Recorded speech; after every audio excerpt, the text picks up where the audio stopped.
From the President's office in the White House in Washington, D.C., we present an address by the President of the United States, Dwight D. Eisenhower. In holding scientific research and discovery in respect, as we should, we must also be alert to the equal and opposite danger that public policy could itself become the captive of a scientific, technological elite.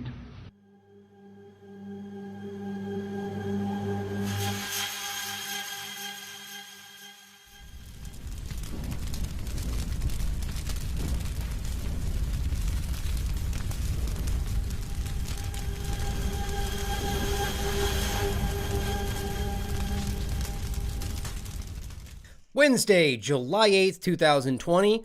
Very special show today, very focused. I have one thing to accomplish today, which that's not accurate. There's a bunch of things we're probably going to accomplish today, but I have one thing that I'm very much focused on today, and you're going to see what that is right off the bat. Recently, Derek Broze put up an article on the Last American Vagabond that got a lot of attention. And it's 100% accurate in every possible way. And we're going to go through and show you why that is. We're going to show you the claims being made about it, claims people say are fake news or it's misleading. It's kind of interesting how that seems to be the same thing the mainstream media says.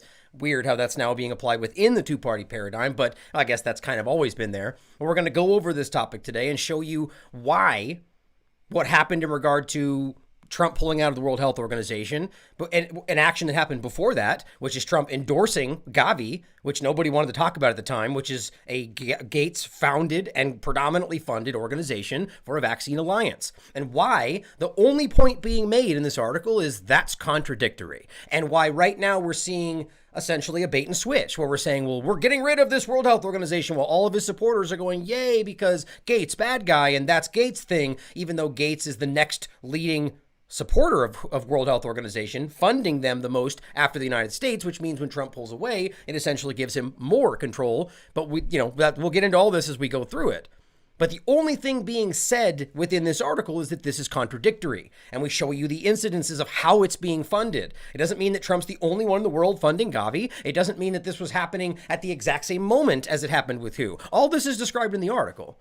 But it's very important today to go through this topic because it's a really big deal. And it shows you that we are hopefully beginning to realize the two-party illusion. And we can see that all of them on any side of this fake two-party system are driving you in the same direction as they pretend to be fighting about it.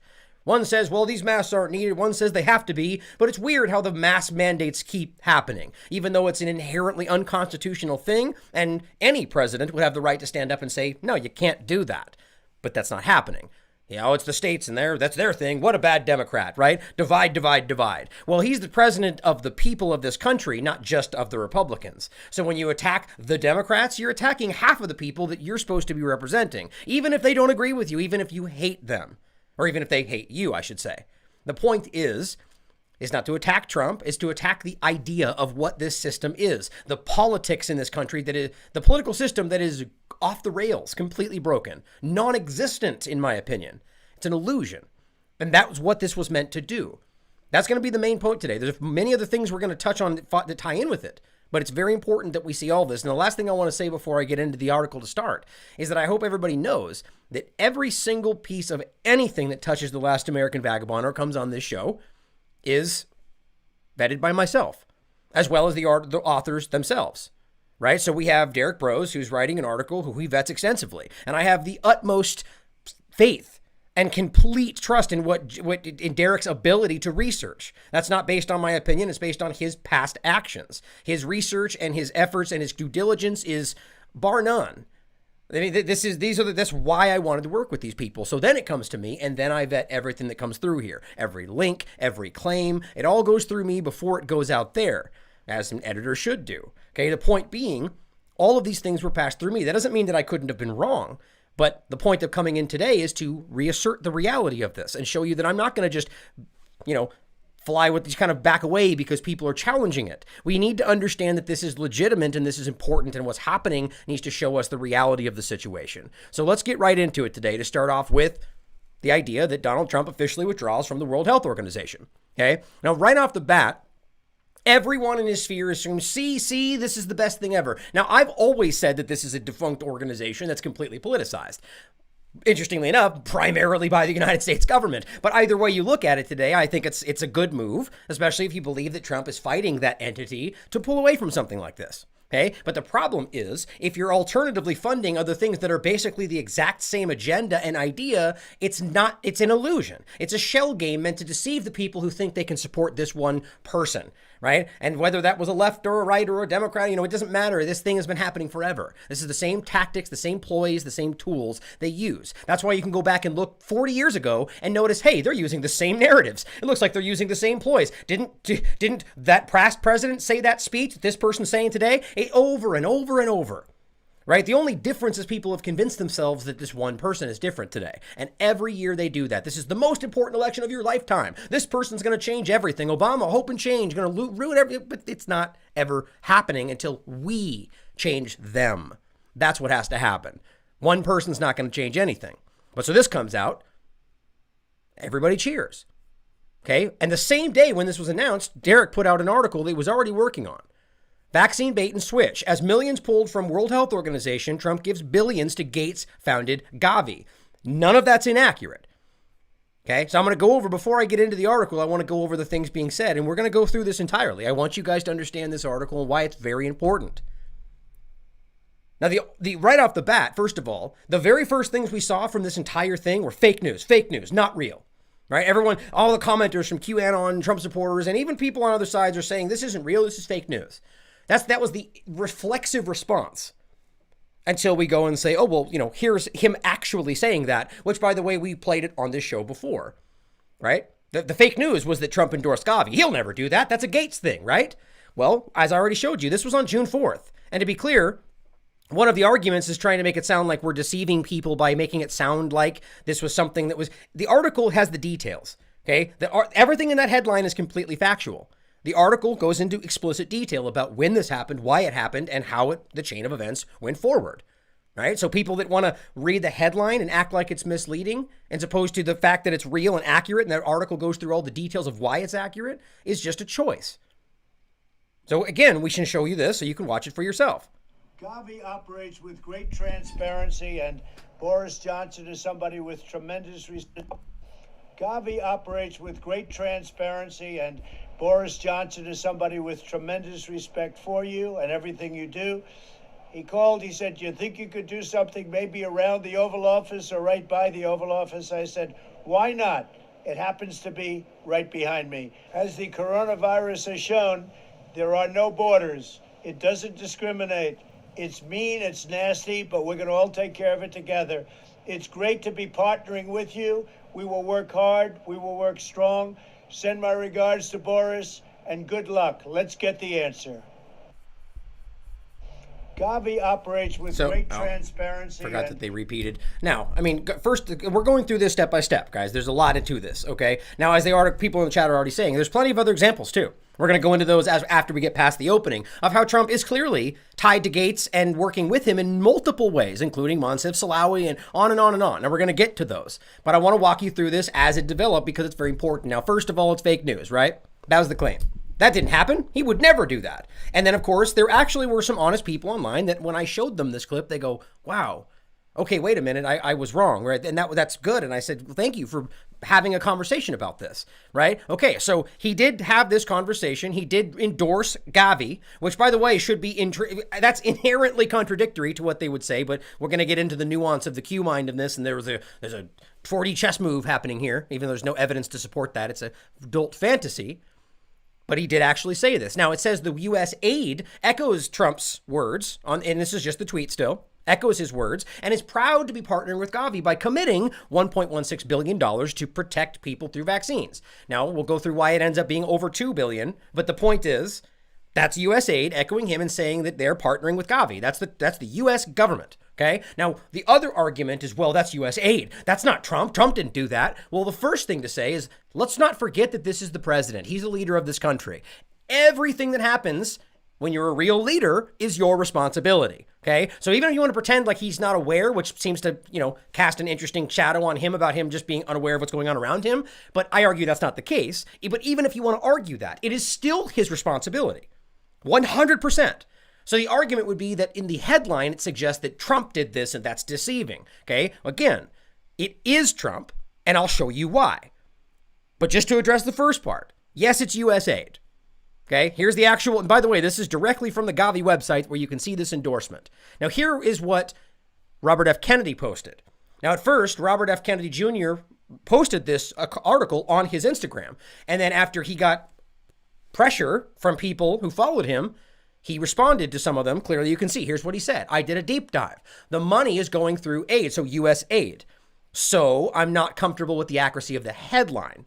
Okay. He says, I need to do more research tomorrow. I'm concerned that while technically accurate, it might be unfair. Very interesting. So he took it down. I'll be reposting a lengthier explanation tomorrow. Now, look, I'm not going to give him a hard time for for doing his due diligence. Even though it's after it was posted, it doesn't matter. He's being honest and saying, okay, well, I'm looking at it. I do feel it has to do with pressure from people, probably Trump supporters. But either way, I'm going to show you why that's not correct. And even in the title is correct, and I'll show you why. Okay, so first of all, I want you to understand that not very long ago, as it says right here, with control of U.S. aid now in the hands of the State Department, U.S. aid's work in development joins diplomacy and defense as one of three key pieces of the nation's foreign policy apparatus. Okay, so U.S. aid is under the control of the State Department. So in that, well, the State Department's not Trump, right? And we can always play this game. Is that only things that Trump does with his personal hands are his responsibility, and every other thing that happens in the government is somehow not his fault. But if it was Biden, it would be his fault, right? It's this game we play where we don't want to hold our own people accountable. First of all, the State Department is 100%. That's Donald Trump, okay? That is Trump, that is Pompeo, these are the people we're talking about. That's their decision to do this, as U.S. aid is now in the hands of the State Department. But let's take that a step further, because as people are saying now, it's not him. He didn't do it. He doesn't control that, okay? It's not accurate. We can show you, first of all, that the president's budget itself for fiscal year 2021 included money for the State Department and U.S. aid, $41 billion. Now, that's not nefarious. It happens all the time. But you can recognize, one, that he is deciding and have an influence over their funding, okay? But it gets much bigger than that, okay? We know that, first of all, U.S. aid was subsequently established by an executive order by John F. Kennedy. The agency was declared and created by a president, and it says, as an official component of the U.S. foreign policy, U.S. aid operates subject to the guidelines of the president, Secretary of State, and National Security Council. Now, let's be clear, that is because of this. We're talking about that the U.S. aid is in the hands of the State Department, okay? So the bottom line is the U.S. foreign policy, U.S. aid operates subject to the guidance of the president. Okay, still, you could argue, well, the U.S. aid made the choice. He's responsible. The same way you can't pretend that Fauci did this. It's NIH, okay? U.S. government, Trump's administration. As a leader, he's responsible for all of this, but it gets even better. John Barsa, who is actually the acting head of U.S. aid at this moment. Guess who put him in place? Barsa served on the Donald Trump transition team and later served as an assistant to then DHS Director John F. Kelly. Okay, but Donald Trump himself designated the current acting head of U.S. aid. Okay, so we get further into this. Oh, looks like they refreshed the article. I was just going to show you. It's just right here, as it says, Barsa, the president identified John Barsa, who currently serves as assistant administrator. Trump announced that he was appointing him. The change in leadership comes amid. You guys get the point. Trump's move to appoint the acting administrator allows Barsa to take on a role quickly. Trump chose him. Now, let's just be clear. That doesn't necessarily translate to anything other than he picked this person and put him in the position. But what I'm trying to lay the groundwork for is that, let's say this was a Democrat. Let's say this was anybody that they were fighting right now. Do you think that these connections to Gates would be just like, oh, well, that's nothing. That's not real. Any one of these things would say, well, of course, you see, they work with Gates, so they're bad guy. You see, the point is the logic doesn't apply to both sides. When you can make, and look, I'm not arguing that as you know clearly, hopefully by now, that I think both sides of this ridiculous system are completely broken and completely corrupted. The Pelosi's, the Bidens, and the Trumps, and everybody else, they're all corrupted, in my opinion. So the point is, if we're going to apply the logic to say, here's where this person worked at one point in a group that was founded by Gates, and that means that they're now a Gates operative, which is what's happening today, okay? And I'm not saying it doesn't mean that it means that they're not. Funding means something, but it does not mean that guaranteed. So when we do the same thing on the other side, and we have the fact that Trump actually appointed the person in the position, Trump is the one who picked him, the funding comes from the government, the presidents are the ones in control of this entity, and the State Department's the ones that actually are legitimately controlling them. Okay, when I'm to differentiate again, the point is that it is at the subject to the guidance of the president, okay, but then it's also literally controlled by the State Department. Okay, the point is when you see all of this stuff, if this was applying to anyone other than Trump, it would mean they were a slam dunk Gates operative. Or, you don't even have to put it that way. It would mean, based on my argument today, that it very clearly shows a connection between U.S. aid and what they do and the influence of the president over that agency. And if that is then funding Gavi, which is a vaccine alliance to the tune of $2 billion, which I'll show you more when we read Eric's article. Really, actually, let's just say it's 1.6, or let's make sure I'm being completely accurate here in regard to the amount. There's so many billions of things flying around, 1.6, 1.4. We're going to get another one today that's in regard to, let's not to search back for it, billions of dollars. So they're giving them to Gavi, right? Through USA. There's also like a $400 million one and a $500 million one coming from the U.S. government, which I'll show you in a moment. But all of this is coming from the U.S. government and going to Gavi, which is the vaccine alliance, which is under the control of the president and the State Department. Okay. And even if you think that somehow is not connected, you also remember that Trump himself stood up, announced that we are supporting Gavi. We are supporting them. Okay, and that's when they followed up and said, yes, and we agree. And that's why we, the U.S. government, are committing $1.16 billion, right? Because the USA doesn't have control over this unless it comes from the higher powers. Okay, I don't know why this is so incredibly difficult for some people, and I get it. It's because you don't want to see what this means, or at least what it suggests. But it's very frustrating for people, even people like Robert F. Kennedy, to act like this is not accurate or unfair when it is simply the reality of the situation, to state very basically that this is what's happening. Oh, and again, to add one more point to this, for those that are acting like this is one simple thing, remember that Trump also appointed Big Pharma executive named Moncef Slaoui, who is also connected to Bill Gates as the head of the vaccine developments. He is the vaccine czar. So how many things are you going to ignore before you pretend or before you realize what's really happening? I mean, you can only act so many times like this is a 4D chess move, or it's some kind of way to play everyone against each other with nothing but your hope. Until you just fall. I mean, what's going to happen is one day it's just going to be what we're telling you it is, and you won't be able to say it. You'll probably still have some excuse for why it's not what we're literally living in. Now, to be clear, because this is obviously directed at one side, it does not mean the same irrational mindset does not exist on the other side of the two-party paradigm. The point is we all need to see past this. Now, I'm going to go through this all the way. I want you to understand what this is saying, because there are still people right now sharing memes and talking about how this is fake news, which really doesn't matter because I'm hoping the intelligent people out there are willing to read it for themselves. But it's still frustrating. Now, the reason it's a bait and switch, so we're clear, is because we're talking about the funding flowing to the same direction, the funding flowing to the same agenda. Now, whether that happened the following day or he announced his funding or announced his backing of Gavi and the funding went to Gavi and then he pulled out of World Health Organization, what does it amount to?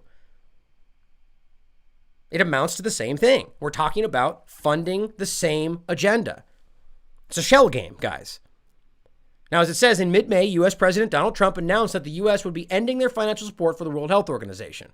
Now, by the way, remember that even right now, this funding goes on until the end of the year. I understand it. This doesn't even go into effect until next year, which is pretty interesting. Now, it says the move was lambasted in the mainstream media as an out-of-touch politician pulling funding from the vital global health organization, which I have to admit, as I said at the time, it just seems like an odd move. Like, there's no real obvious reason why this needs to happen in the moment. Now, as I said, I agree with this and I'm glad it's happening. But my point is politically, especially when he's still giving money to all kinds of other things that are very much tied in the same line of thought, why he did this, it just seems like he's giving them ammunition. It's just a lob. It's like, here, bat this down in my face, right? He's removing the only thing that's fighting the pandemic, which is, I don't agree with, but the point is it's still what they're saying, and he knows that. Now, I'm not saying you shouldn't do the right thing because it will hurt him politically. I actually am glad in this one case there's something being done that's right, even when it's unpopular. But I argue it's because that's not something it's not self-serving. I argue this is part of the overarching agenda. But to be clear, I'm constantly arguing that he should be standing up and fighting for your constitutional rights, which is the only thing that really comes down to, it's really the thing that only matters. But to pretend like it's somebody else's decision, it's not his game, he's not allowed to make the call, is just insulting. Especially as in every other aspect of his policy, foreign or otherwise, they don't care about mandates. They don't care about laws and rules and morals. They do whatever the hell they want. Except when it comes to your constitutional rights. Oh, then his hands are bound. Can't do it, right? Isn't that lovely? Only when it applies to you. Now it says, let us start by looking at the funding provided by the U.S. government to the World Health Organization in previous years. The latest numbers from the fiscal year 2018, now numbers, as he says, from the most recent years not available, which is always so odd to me that is the case, show an estimate of $281 million to the World Health Organization from the U.S. Now the reason he's laying this out, and also he says the records indicate that after the U.S. government, and it's important, that Bill and Melinda Gates Foundation and Gavi, the Vaccine Alliance, are the second and third. So even, think about this. So if you're not funding the World Health Organization, yet you turn around and give money to Gavi, who is then funding the World Health Organization as the third leading funder. Please realize how this is an obvious deception. It says the U.S. defunding the World Health Organization actually tightens the technocrats' already firm grip on another global institution. Think about it, right?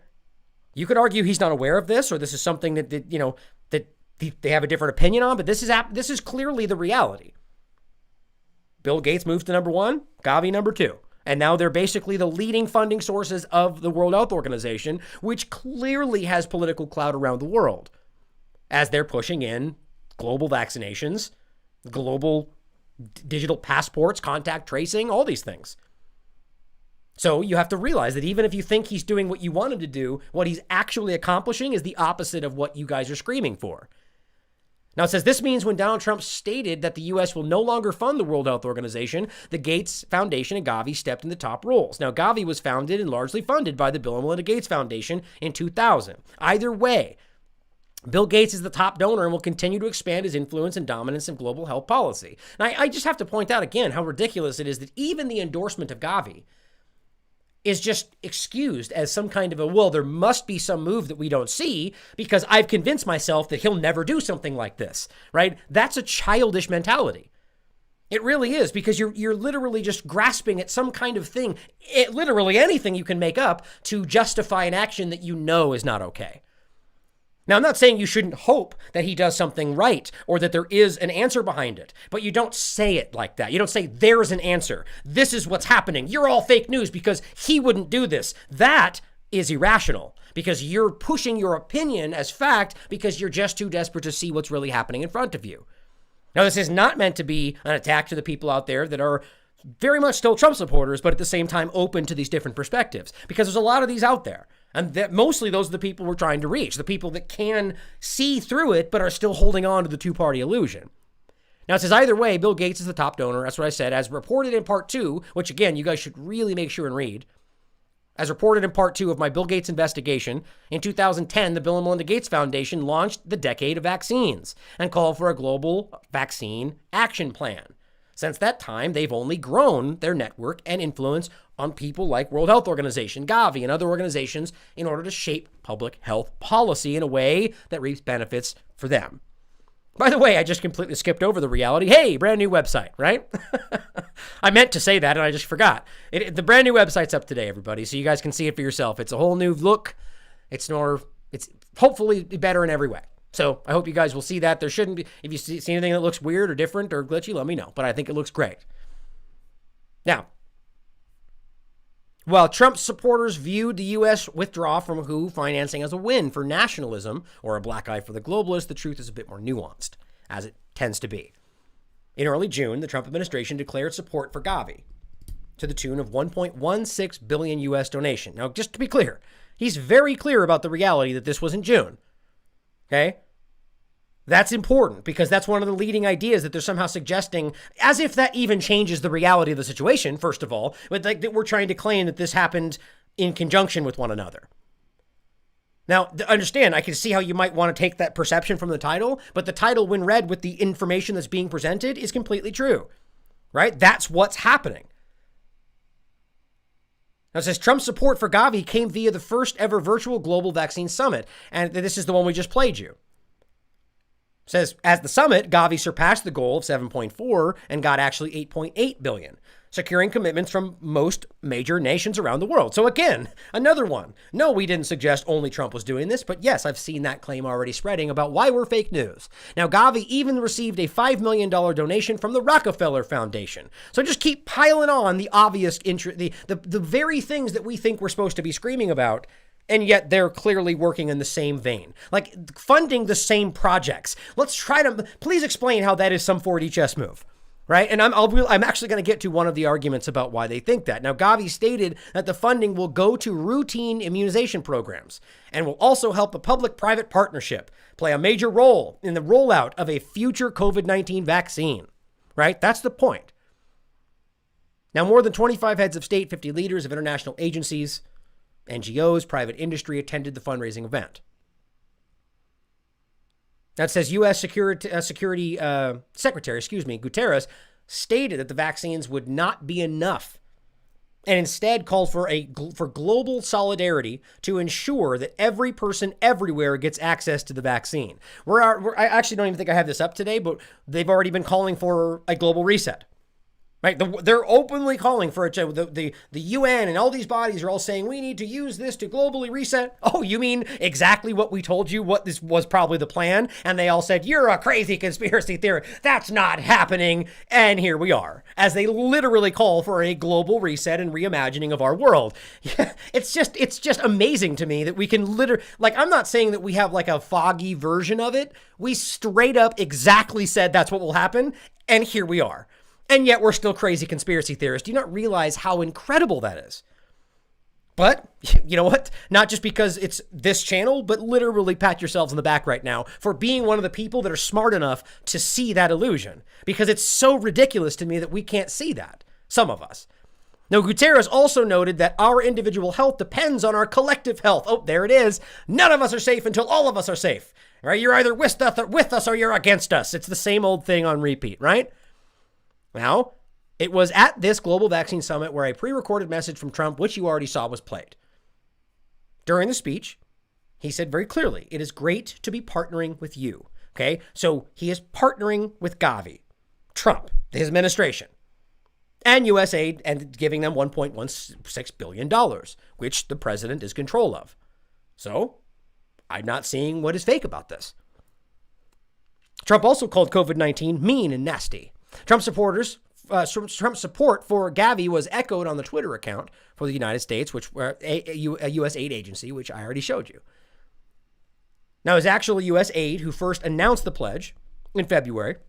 Trump administration included that 1.16 commitment as part of the budget for fiscal years of 2020 to 2023, right? That seems pretty clear about all the details and how it actually came to pass. No one anywhere in this is claiming that Trump walked up with an envelope and handed it to Bill Gates. That's ridiculous. And that's exactly why the article itself walks through the real information. The budget for fiscal year 2021 included $290 million for Gavi. Remember that the records from fiscal year 2018 show an estimated $281 million to the WHO from the United States. Trump's administration announced an announcement of an initial $290 million investment, and that easily surpassed the U.S. investment in the WHO. Over the next 3 years, the U.S. will give more than $800 million to Gavi for their vaccination programs. That's just over the next 3 years. Now, this puts Bill Gates and his organization at the top of the global health pyramid, as he says. So what did Mr. Gates have to say about the success of the Global Vaccine Summit? He said, since its inception, Gavi has helped vaccinate more than 750 million children. And now it's stepping up and saying it's willing to deliver a COVID-19 vaccine as soon as one is available to end the pandemic as soon as possible. We must also renew our commitment to delivering every life-saving vaccine there is to every child on Earth. Well, that sure sounds safe. Now recognize again, Oh, this is the part I was hoping I'd miss it. So it's the Trump administration's support for the development of vaccines to fight COVID-19 is also visible in a more recent virtual event organized by Global Citizen and the European Commission. June 27th, Global Citizen hosted the Global Goal, Unite for Our Future, the concert, which was supported by Bloomberg Philanthropies, Bill and Melinda Gates Foundation, Wellcome Trust, corporate partners, Citi, Procter & Gamble, SAP, Verizon, Vodafone, the usuals. Once again, the funds raised at the event went to the Gates-founded Gavi. During that event, Kelly Craft, United States Ambassador to the United Nations, announced the U.S. commitment of $545 million to Gavi towards COVID-19 relief. So let me ask you this. Does that not constitute a direct money sent from the administration to Gavi? But let's just pretend like that's just not there because it's all fake news, right? Okay, so that's one more. So now we're now at 1.7-ish, $1.6 billion.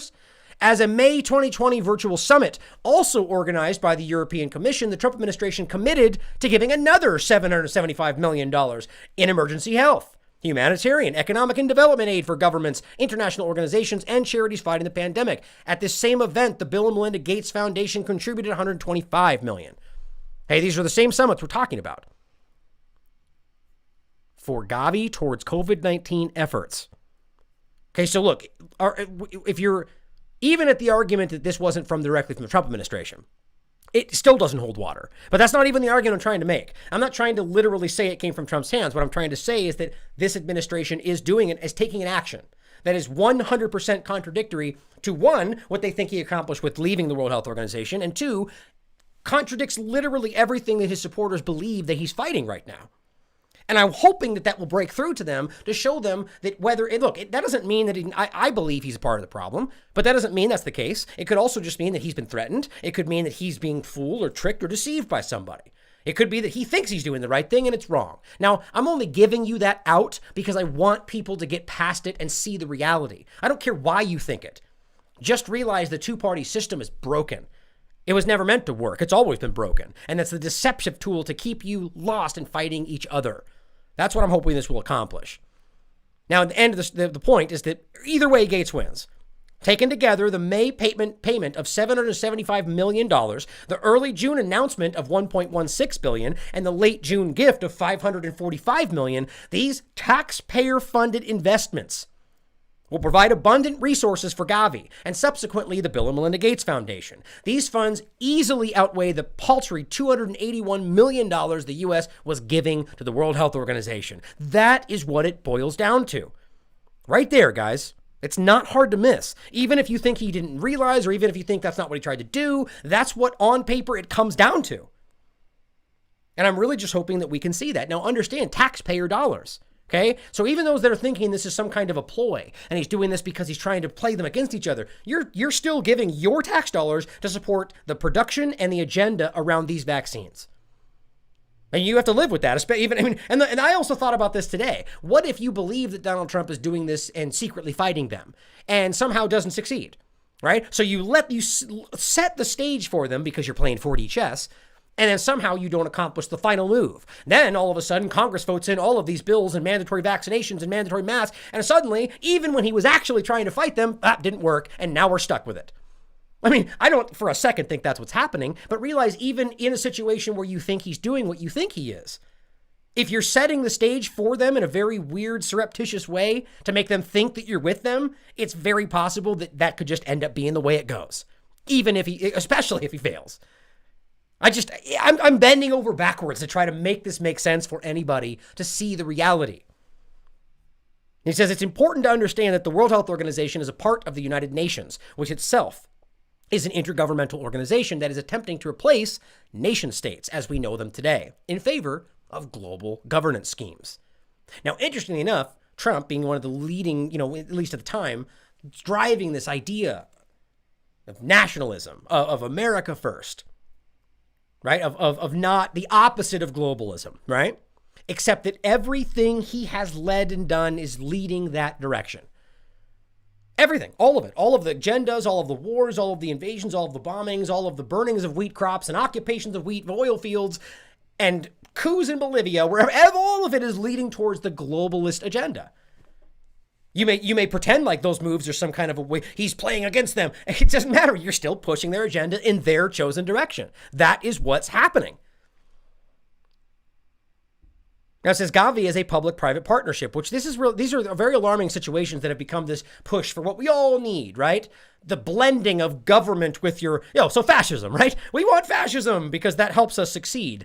It's just ridiculous. The idea of a government being blended in with with a corporation, or the idea of corporate entities and the government being indistinguishable, that's a tenet of fascism. So this idea of public-private partnerships for our, technological advancement is it's a way to lead you by the nose into exactly the kind of society they want to build around you. Now, I'm not saying that there is not some not reasons where public-private partnerships are not beneficial in some ways, but I want governments to be out of the picture. That's the problem. I'm sure you can see that running theme with my mentality here. But it says where governmental bodies and private organizations partner up to provide some sort of public service. Neither of these organizations has been elected by the people, the free people of the nations in which they operate. But don't worry, it's for your good. We're doing it for you, right? Isn't that always the mantra? Despite this fact, the Trump administration is continuing to give billions to Gavi, and in doing so, furthering Bill Gates' goal to vaccinate 7 billion people. Now, another argument is that this is something that was mandated by Congress or decided by Congress. Now, understand that there is some level of accuracy to that, but not in the sense of, well, look, we go back to this point right here. Okay, this is what we're talking about. This budget, which is, yes, voted on by Congress, but this doesn't change the fact this is how our government operates. So if you're gonna equivocate about every choice that's made and break it down to the individual pieces, you will never hold the president accountable. I mean, literally ever, unless he makes an executive order. And that is probably the point here. It used to be a time when we acknowledged that true leaders took responsibility for their subordinates, or whatever you want to call it, right? If you're a leader of an organization, right down to the person mopping the floors, you are responsible for his job. You're responsible for how well it is. If someone slips and breaks their neck, do you go, oh, well, then you got to sue that mopping guy? No, they're going to sue you because you're in charge. The same thing applies, but we play this political game where that's just not the way it works because I don't like it. Hopefully, we're seeing through that today. Now, Trump may have pulled funds from the World Health Organization, but that decision allows Gates to take full control of World Health Organization policy, right? Which has a very, very strong influence over the direction of our COVID policy, which is the whole damn point, guys. Now, it says, and continue to use U.S. taxpayer dollars to fund vaccine projects. Again, it's exactly what I'm saying, including a rushed vaccine for COVID-19. This was likely the plan the whole time, right? Problem, reaction, solution. And when you just gobble up the comments made by your chosen leader, your chosen gospel, savior, well, then that's probably the plan, to get you to walk along right with them. And ultimately, the same thing happens either way. As we have clearly demonstrated in previous reports, he says Gates has an outsized influence on the COVID-19 recovery, right? And global health in general. A 2015 report titled Philanthropic Power and Development, Who Shapes the Agenda, examines the influence of global philanthropy and provides examples of the undue influence Gates and others can wield. I mean, this isn't new. People have been screaming about this very alarming development for decades. Whether it's just philanthropy or NGOs, but this is they have convinced us that these altruistic entities are now literally. Well, let's just put it this way: those altruistic entities they've convinced people are altruistic are in fact the vehicles of war, the vehicles of regime change, the vehicles of subjugation and theft. That's what all these things are. Now, I'm not saying that there aren't real NGOs or aren't real philanthropic entities, but excuse me. But these people are abusing those, just like historically people have abused the idea of religion, abused the idea of government, abused the idea of anything that you feel you can trust. It seems pretty basic to me, but I get people have been socially engineered for decades, if not longer. Now, the report noted that researchers have been critical of Gavi for following the Gates approach. I mean, think about what this says right here. This report from 2015 says that the researchers are critical of Gavi as an organization because they follow a, quote, Gates approach on global health, quote, focusing on disease-specific vertical health interventions through, vaccines, instead of horizontal and holistic approaches. You know, like strengthening your body to not have to take the vaccines, or to not be susceptible to the very things you need a vaccine, or they tell you need a vaccine to fight. Yeah, because we don't want that, right? Because there's no money in curing people. Healing people kills return business. That's the meme that's on my webpage right now, right? That's what doctors are taught. And that's actually what honest doctors will actually tell you in videos where they're being honest about what they're taught in medical schools, right? This is about, what do you have? Here's the pill for that. Right now, we need holistic approaches. We need to strengthen our bodies, not to just pump more chemicals and nanotechnology into them.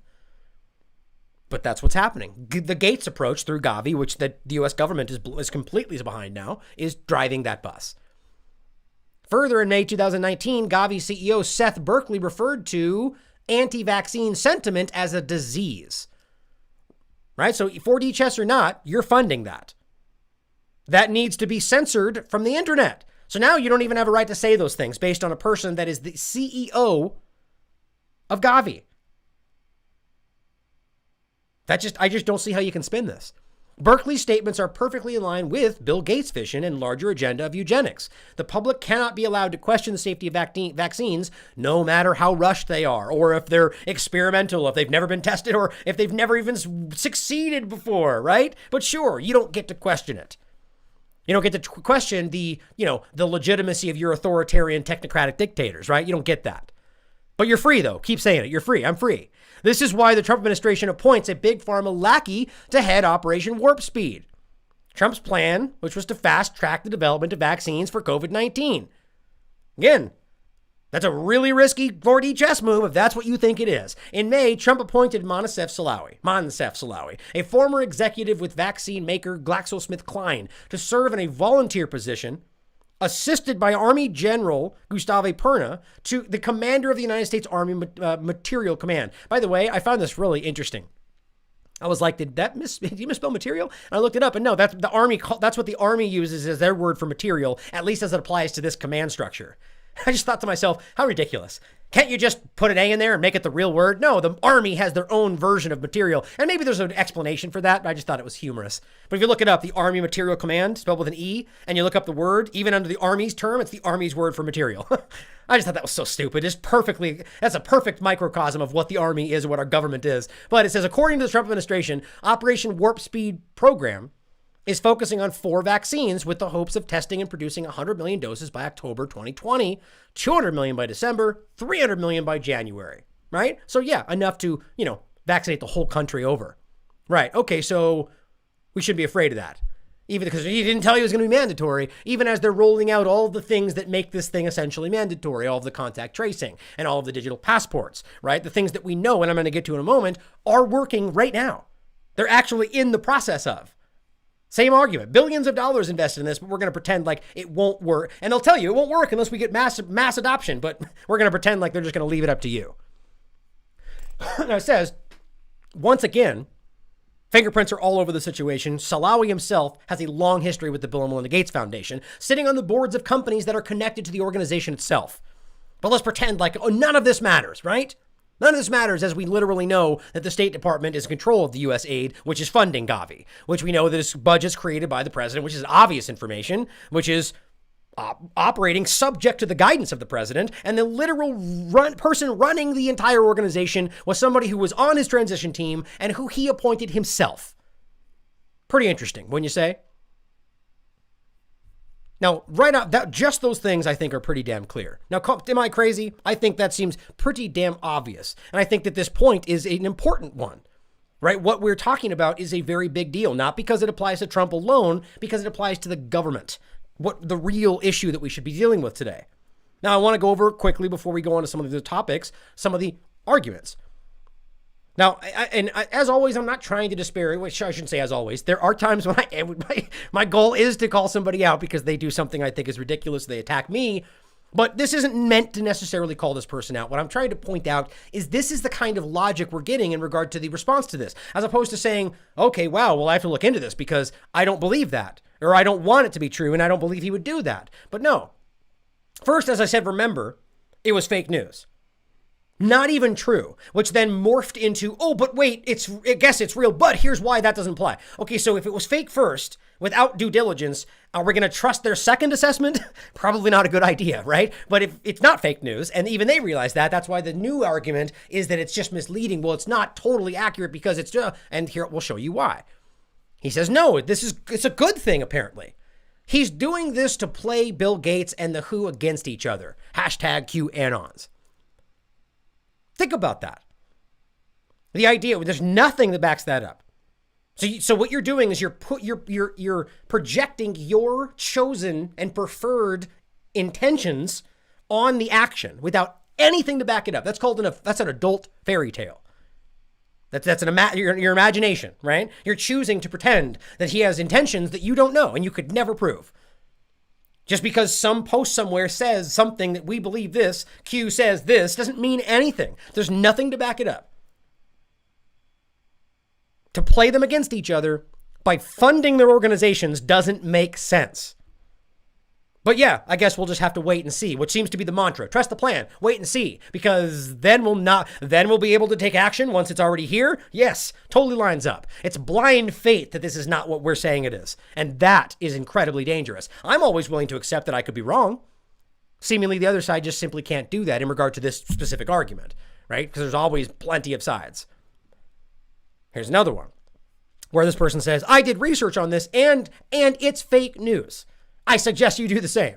Okay, the person says straight up, why do you say it's fake news? What did you find out? Right? That's what an honest person would respond like, right? Because, okay, well, you think it's fake? Let me know. I'm interested because I'm open to all information, right? She says, I saw the video from June where Trump himself talks about his Gavi partnership. This is really stressing me out, right? And then you'll notice that about an hour later, he swings back with this really weird article that doesn't apply to anything. We'll show you why. He says it's being twisted and taken out of context. Okay, so it went from fake news to now it's real, but it's not what he's saying it is. You notice how that works? That's ridiculous. If you're willing to just call it fake news because you researched on it and then swing back and change your narrative, but here's why it is. I just don't know why anybody would give you any credence. But here's the article they're pointing to that somehow disparages, that proves this is fake news. Gavi's replenishment, Trump's coup announced, and Yemen's funding shortfall this week in development.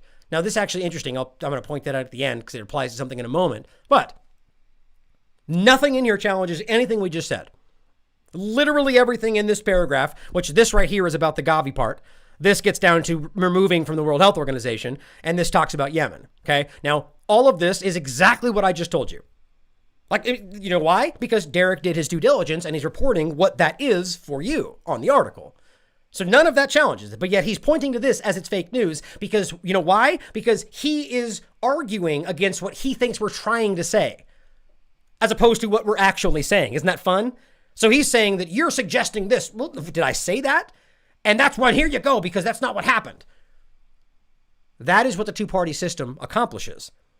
All this points out is that they got 8.8 billion, which is what we told you, from a lot of different groups. The virtual event was hosted by the UK. A lot of people donated, including Bill and Melinda Gates Foundation. Okay. And it does say that Trump made an appearance on the video and that they, the same exact things, everything we just said. I mean, this will actually give you a laugh if you want to go and read it and just be like, how does that possibly suggest that this is twisted out of context as usual? Pretty damn ridiculous. But this is the fantasy world that you find people in the two-party system. They will go out of their way to not shatter their illusion. Now, this is the same thing. This just goes on to talk about what the removal of the money from the World Health Organization in the same way. Right? The whole thing. Now, this is interesting. International donors fell roughly $1 billion short of the United Nations funding in regard to Yemen. Now, just remember that because we're going to talk about something in just a brief moment that has to apply, that guess what, applies to Yemen and U.S. aid, which in my opinion should show you very clearly why U.S. aid is exactly what we're telling you it is. And it's very much tied in with the Trump administration's agenda in regard to what they're trying to accomplish in Yemen, right? I'll show you. And the State Department, by the way. But just be clear, this is ridiculous to say that this somehow proves that we were taking things out of context. It's quite ridiculous.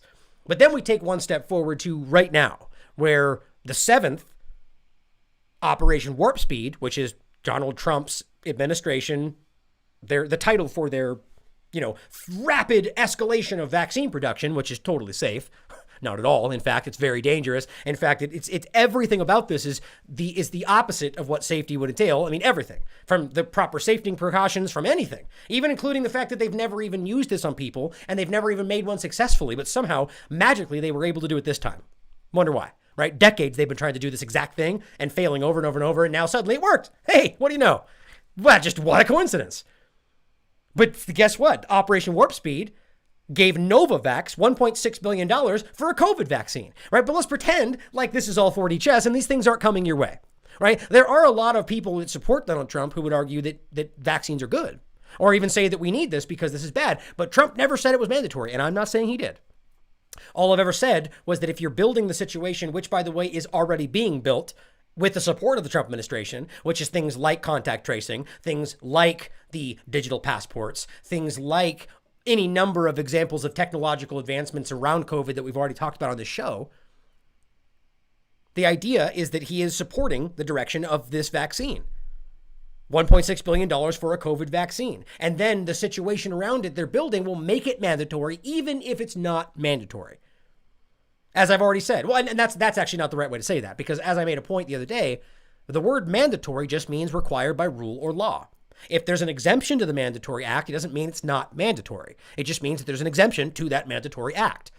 The rule that still requires this certain act, but there are exemptions, right? So when you build a situation where you have to have a passport to get on a bus, or you need your digital passport to go on a plane, or you can't go grocery shopping without your bracelet on, these are things that you have to abide by unless you want to just live a life in the woods where you have access to nothing, which doesn't sound too bad to me at this point, but most people don't want that. So that makes it mandatory, right? You're making a situation where if you want to live your life still the way you're accustomed to, you have to apply to their rules, even if you categorically disagree with it. That's the truth. So as he gives $1.6 billion to the COVID vaccine, as the administration does, as the U.S. government does, right? That's what we need to see, whether it's the Democrats voting for, or Trump as an executive order, or his administration. It's the government. It is our government doing this. That's how we have to look at it. The inner fights is how they've tricked you over the years, right? Always focusing on the infights and the battles between the Congress. That's how they've deceived you and kept you fighting yourselves. If all we did is apply the logic to the whole situation every time. Our government did this. And they start going, well, the Democrats, I don't care about that. You guys figure it out. You are all responsible. Right? Our government needs to do this. Figure it out. We voted for you guys. Figure it out. Right? What would happen then? Well, they can't blame it on the Democrats. Well, they have to do something. But see, the moment we start playing the game back and forth, that gives them the excuse to blame the other side, and nothing ever changes. It's not that complicated. It's kind of smart at the end of the day, but it's not that complicated. And this gets even worse when you find out who is tied to Novavax. Novavax was awarded $1.6 billion in funding via Trump's administration's Operation Warp Speed to support large-scale manufacturing of NVX-CoV2373, which is, I guess, the vaccine. Now, it says Gaithersburg, Maryland-based Novax, so Novax is based in Maryland, said in a statement that initial production of 100 million doses would start late 2020. The aim is to have millions of doses by January 2021. I just found it interesting, may not mean everything, noteworthy, that this vaccine production, which they just gave $1.6 billion to, which we're all concerned may, be nefarious for some reason, whether we're talking, infectious agents or nanotechnology or all these things that are literally possible. It happens to be in Maryland, which is what? Very close to Fort Detrick? Maryland, right? What do you know? I just found that to be noteworthy at the very least. Now it says Novavax shares jumped 35% in the pre-market Tuesday following the news. I wonder why. But this is where it gets interesting. Novavax. Okay, who is Novavax? Well, guess what? Novavax is the one who signed an agreement with Emergent Biosolutions. It's almost like you could have guessed. It's almost like you could have picked, right? All the ones that are tied in with the government and have conflicts of interest. Well, gee, it just turns out they're the ones that get these contracts. Emergent Biosolutions signed development and manufacturing agreement with Novavax for experimental vaccine candidate for coronavirus disease. Well, for those of you that are asking, who's Emergent Biosolutions? Well, I recommend you go back and read this article, Whitney Webb's, a killer enterprise. How one of Big Pharma's most corrupt companies plans to corner the COVID-19 cure market, right? This is Jerome Hauer in the picture, but the real point is this person right here.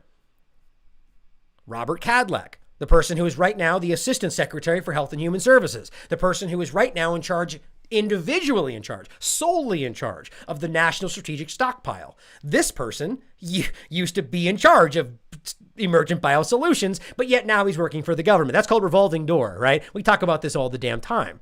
Well, that's a conflict of interest. Okay, so now he's in charge, and I wonder if that had anything to do with choosing his old group, if it's at least in a deal with his group, to possibly make profit for that group. Not possibly, that is guaranteed to make profit for his old alma mater, or whatever you want to call it, right? That's what this is.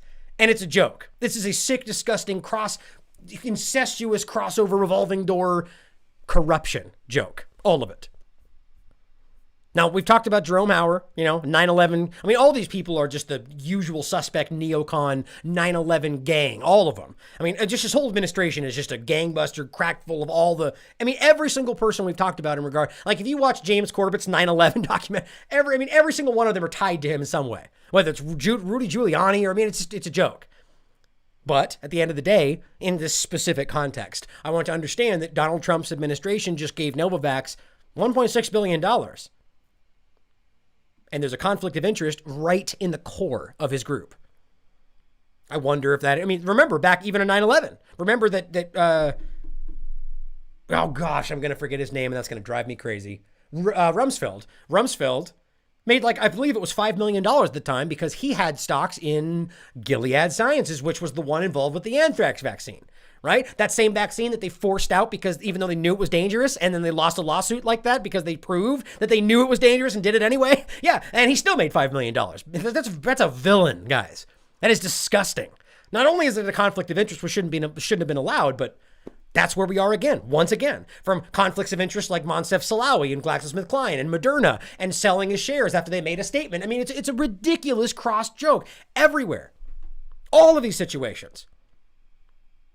And all of this gets ignored because we're not supposed to talk about how Trump has the same connections to all of these usual suspects, whether that's Epstein or anything we want to talk about, but we're not allowed to talk about that because we don't like to.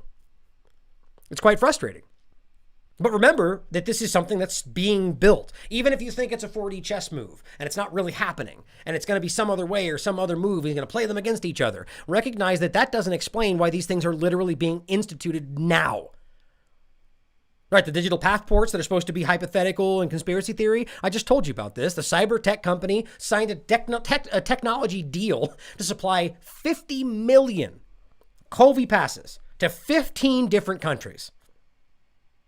Right, so this thing that we're pretending is not real and they're rolling out your digital passports around the world as we speak.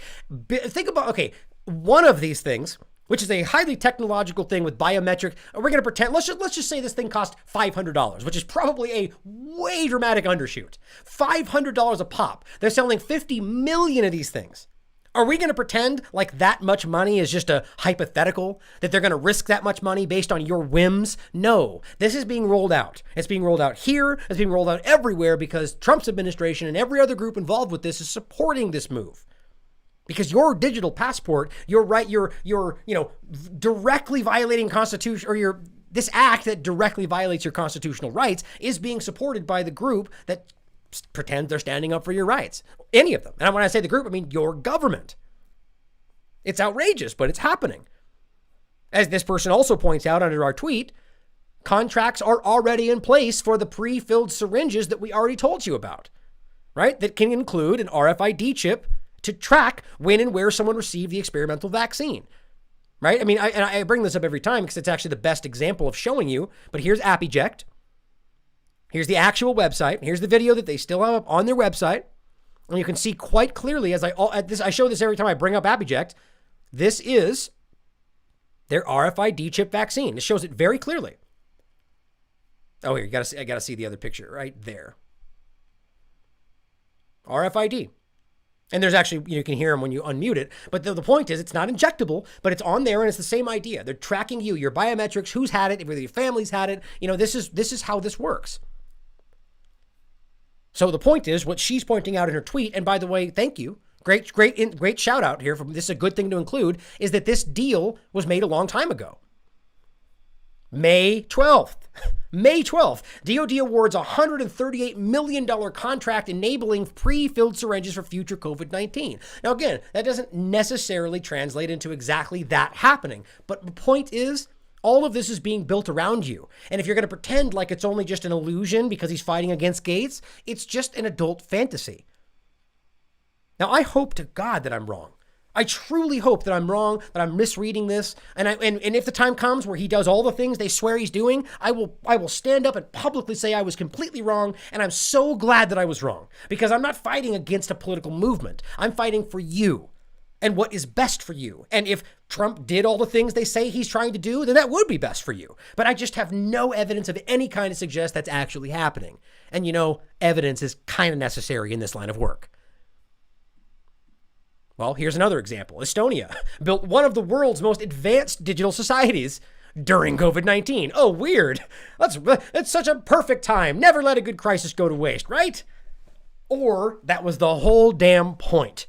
Because guess what? It's happening here too, as we speak. We're building and reimagining our new normal. And I'm going to show you a clip at the end here that shows you that, yeah, that's exactly what's happening. That they're reimagining your life for you, whether you like it or not. Estonia built one of the most advanced digital societies during this whole thing, right? It's weird. It's almost like, what if they maybe put their efforts into helping people instead of building a technocratic society around the people who are dying? But, that's crazy. Who cares about people? Let's get the technocratic world up and running, Just like this. DARPA and Harvard. Whitney and I were just talking about this. I don't know how in the world we missed this. This is from June 16th. DARPA and Harvard ink a $16 million agreement. Now, this actually happens all the time, but it's especially interesting in regard to what they say and the fact that we're talking about DARPA a lot in regard to their injectable nano platforms, their machine-brain interfaces, the injectable nanogels, and all these horrifying things that they're claiming are going to save you from COVID, even though we know it's not what we're being told it is. But their agreement to identify and test FDA-approved drugs for COVID-19. It's just they're involved in every possible angle. And these are the last people we should want involved. Remember, Lieber in Harvard was involved with he was the leading person in regard to the nanotech they were working on. And, nanotech mimicking viruses, because that's not relevant at all. That's crazy. Why would we think that has something to do with today? It's unreal, the kind of stuff that we will ignore because it does not fit into our narrative. But here's what it says. Of course, I'm so tired of these mainstream articles that refresh. It's so frustrating. Now, it's not long anyway, but I had specific points that I was going to go through. Let's just read through it. The U.S. Department of Advanced Research Projects Agency inked the deal with Harvard, $16 million. It says, according to the statement, DARPA will make use of computational drug discovery pipelines and human organ chip technologies. That sounds lovely. I wonder if we put out legislation that said yay or nay on human organ chip technologies. Let's just pretend like American people would be like, yay, it sounds great. It's freedom. That's like the last thing that I think we're okay with right now based on all the things that we're concerned about. But they act like it doesn't matter. They act like it's a foregone conclusion that we want these things because the media their whole design is to lead you by the nose into what the technocrats want you to want. That's what it's about. So they go, yay, look at this great thing, and it's all good, and it'll be out in a month. Don't worry, you almost have it. And we're back here going, what the hell? Who wants that, right? They want us to think that we're the only one that doesn't want it, so we don't talk about it. Self-censorship is their key goal in most of this. But get this, look at what it says right here. It says, over the past few years, the Weiss Institute has been building up its computational approaches to identify compounds as potential therapeutics and validate them using our human organ chip microfluid culture technologies to validate them. What? Our human organ chip microfluid culture technologies. I mean, ask yourself why you don't even know about this stuff. Isn't it your money funding this?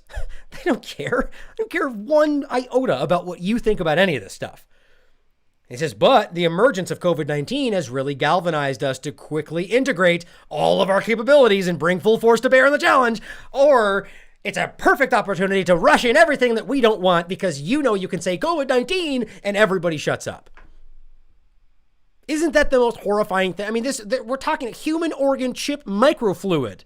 I mean, this stuff is disgustingly horrifying, coming from groups that have openly tested on you without your knowledge, coming from groups that are working with some of the most nefarious entities in history, you know, like Project Paperclip and Dr. Ishii from Japan. Like, I mean, these are from like the 40s and before, but the point is these were entities that they brought in, right? We're fighting the Nazis and then we're going to take the worst of them and make them our own, right? We're fighting the Japanese, but then we're going to take their biological experimentation,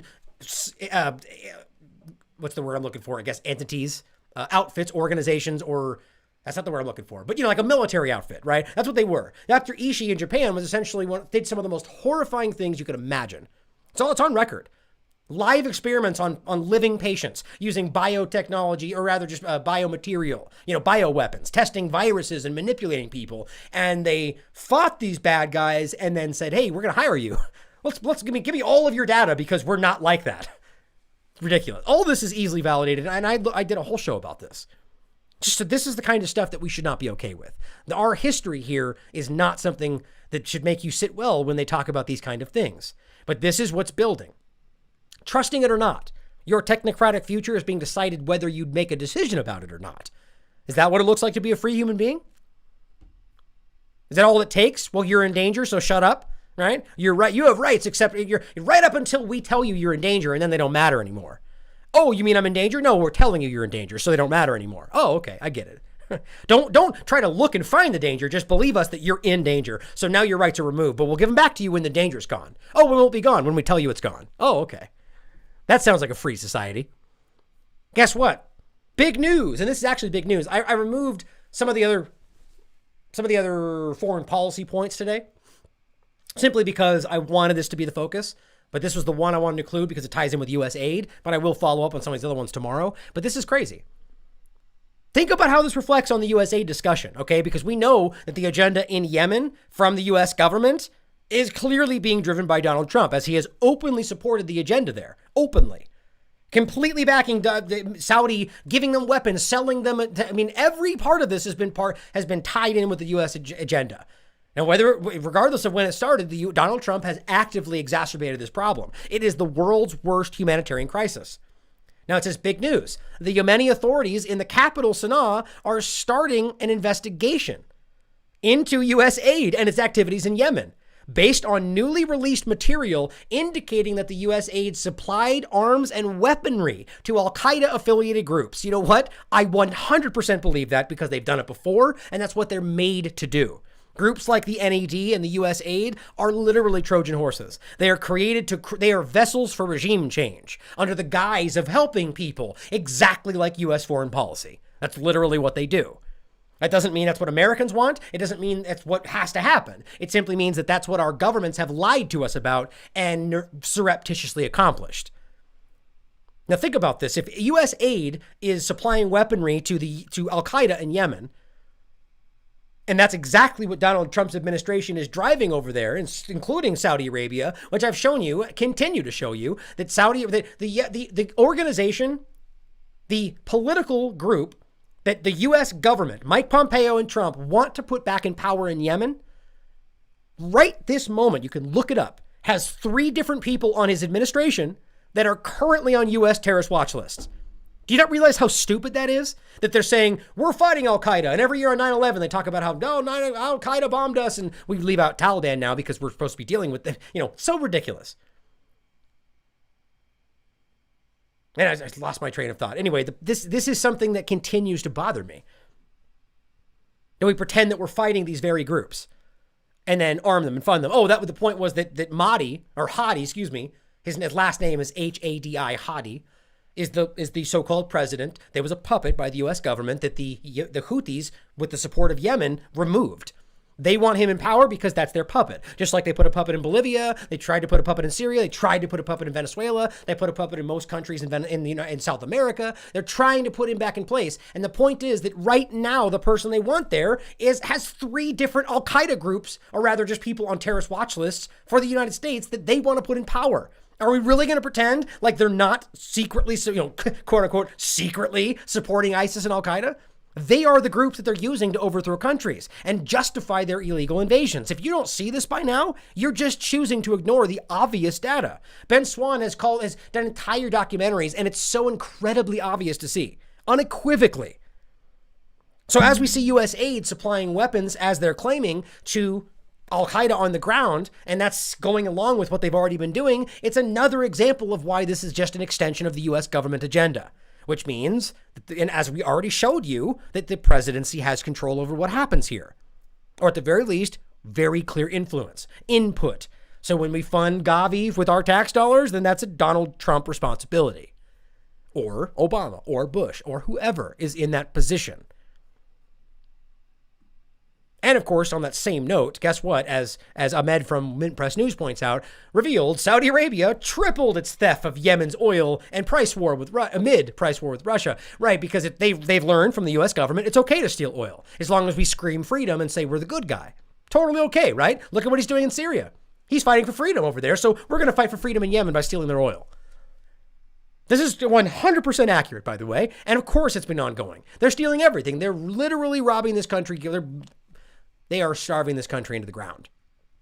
As our own government's agencies arm the enemies that they pretend they're fighting and use to remove rights from you still every single year. Pretty clear to me. I hope it's clear to you too.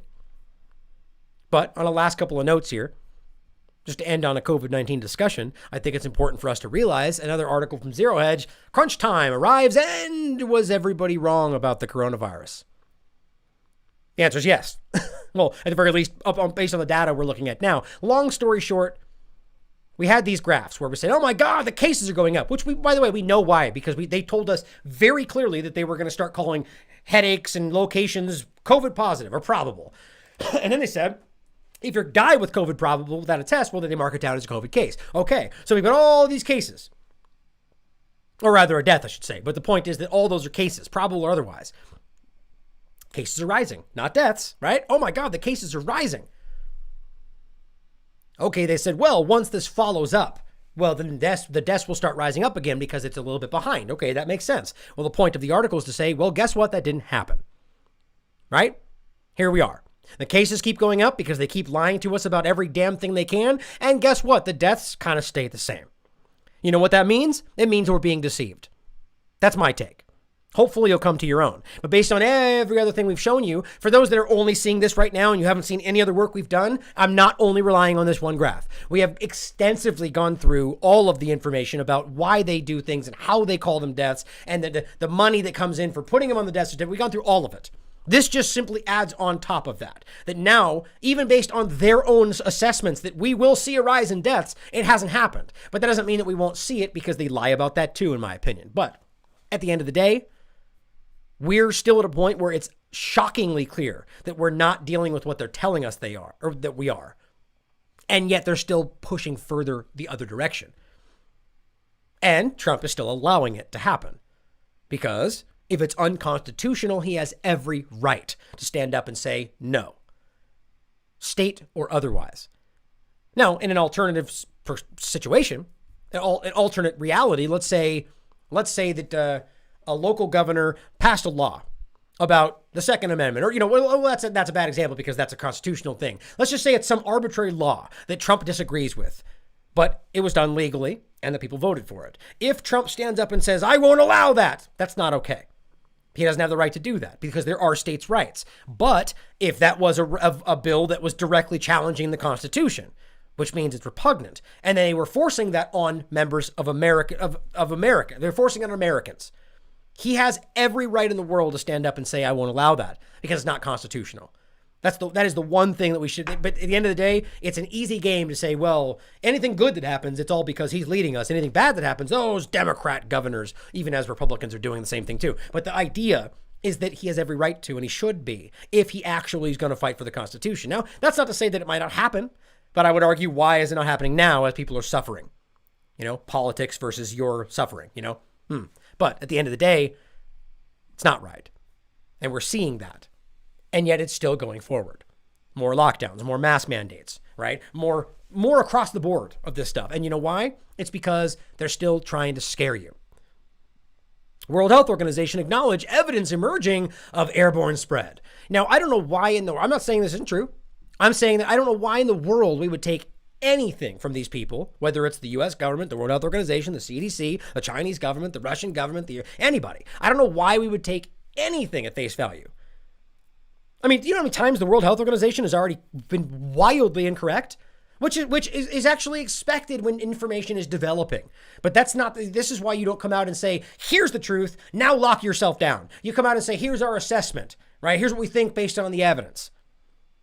But they can't do that because they're not just trying to inform you, they're trying to control you, right? You see the difference? So in this case, they're coming out and saying, we now think it's airborne, even though they screamed us down for saying that it was earlier in the beginning of this whole thing. Well, now it's because they want you to think it now, right? They didn't want to pull that card too early. Now they want to say it. And it definitely could be. I wouldn't put it past them or anybody from creating that situation or putting something new into the mix. But it's ridiculous that now this is coming out and that they expect everyone to just fall in line. On top of that, as we keep showing you, another Chinese official warns of bubonic plague risk as the World Health Organization says, don't worry, it's well managed. Right? So as their own officials are going, hey, this is pretty bad, they're saying, don't worry, China's got it under control. It's just no reason you should trust any of these people. I mean, it's a joke. I mean, I just showed you, China is already instituting a mandatory vaccine for their military. That's crazy. But it's because they're an authoritarian country and they do that stuff. And that's where our people are driving.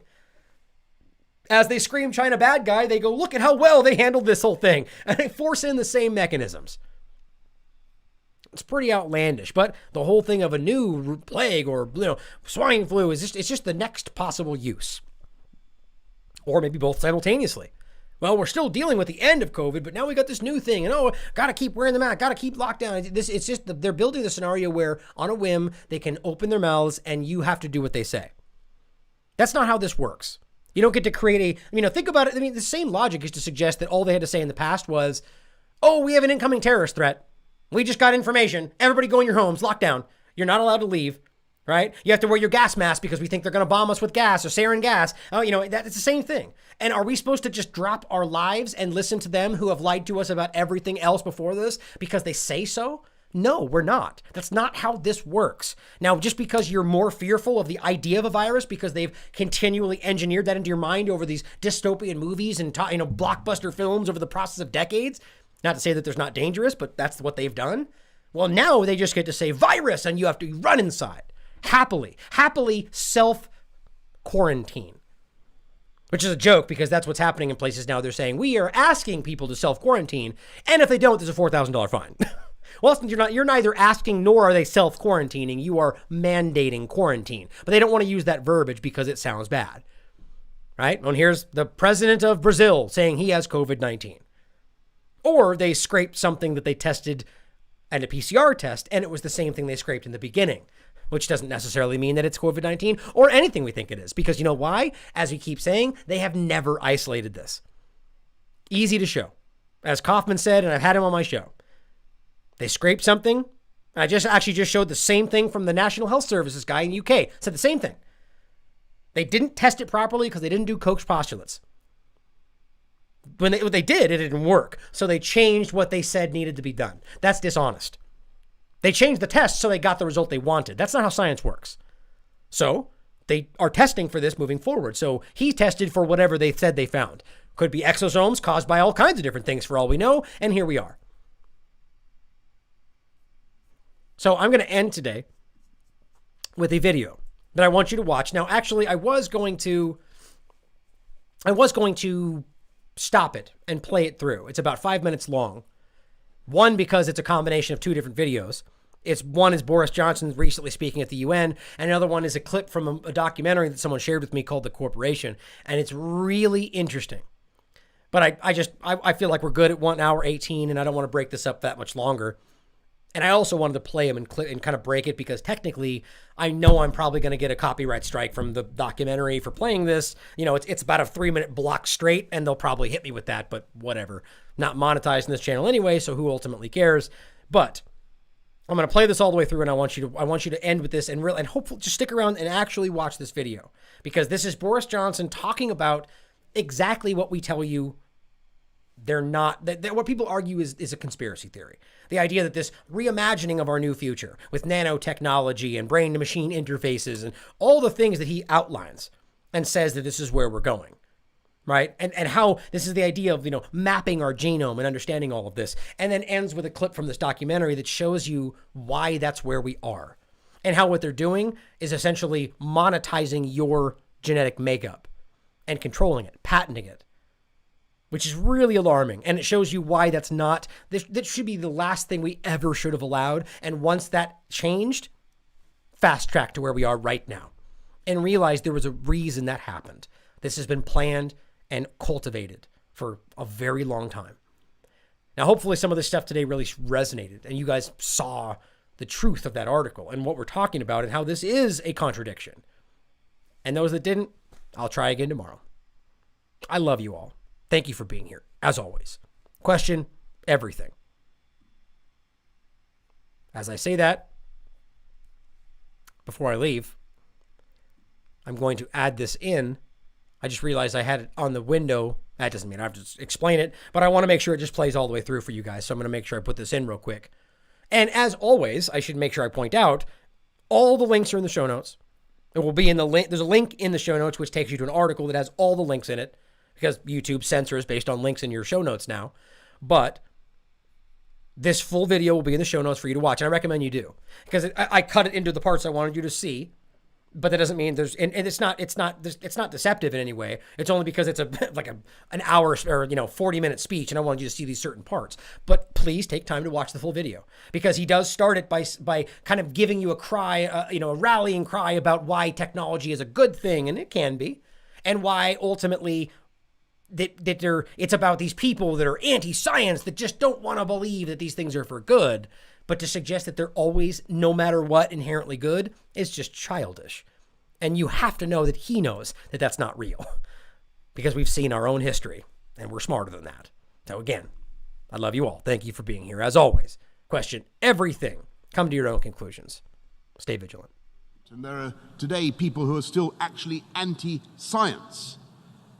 A whole movement called the anti-vaxxers who refuse to acknowledge the evidence that vaccinations have eradicated smallpox and who, by their prejudices, are actually endangering the very children they want to protect. That's not accurate, by the way. I totally reject this anti-scientific pessimism. I'm profoundly optimistic about the ability of new technology to serve as a liberator and to remake the world wondrously and benignly. Indeed, in countless respects, technology is already doing just that. Nanotechnology, I mentioned earlier. Revolutionizing medicine by designing robots a fraction of the size of a red blood cell, capable of swimming through our bodies, dispensing medicine and attacking malignant cells like some Star Wars armada. Neural interface technology is producing a new generation of cochlear implants allowing the gift of hearing. A London technology company has worked out how to help the blind to navigate more freely with nothing more than an app on their smartphones. Our understanding of the natural world is being transformed by genome sequencing, the discovery of the very essence of life itself, the secret genetic code that animates the spirit of every living being and allows many... Today, the job of building this nation geographically is completed. There are no new frontiers within our borders.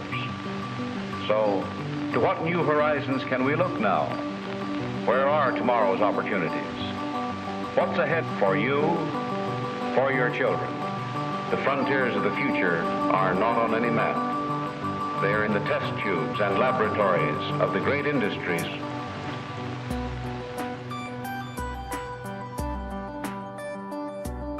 The Jacobardi case was one of the great judicial moments in world history. And the public was totally unaware it was actually happening as the process was being engaged. General Electric and Professor Jacobardi went to the patent office with a little microbe that eats up oil spills. They said they had modified this microbe in the laboratory and therefore it was an invention. The patent office, the US government, took a look at this, quote, invention, and they said, no way. The patent statutes don't cover living things. This is not an invention. Turned down. Then General Electric and Dr. Jacobardi appealed to the U.S. Customs Court of Appeal. And to everyone's surprise, by a 3-2 decision, they overrode the patent office. We bring good things to life. And they said, this microbe looks more like a detergent or a reagent than a horse or a honeybee. I laugh because They didn't understand basic biology. It looked like a chemical to them. Had it had an antenna or eyes or wings or legs, it would never have crossed their table and been patented. Then the Patent Office appealed. And what the public should realize now is the Patent Office was very clear that you can't patent life. My organization provided the main amicus curiae brief. If you allow the patent on this microbe, we argued, it means that without any congressional guidance or public discussion, corporations will own the blueprints of life. When they made the decision, we lost by 5-4, and Chief Justice Warren Burger said, sure, some of these are big issues, but we think this is a small decision. 7 years later, the U.S. Patent Office issued a one-sentence decree. You can patent anything in the world that's alive except a full-birth human being.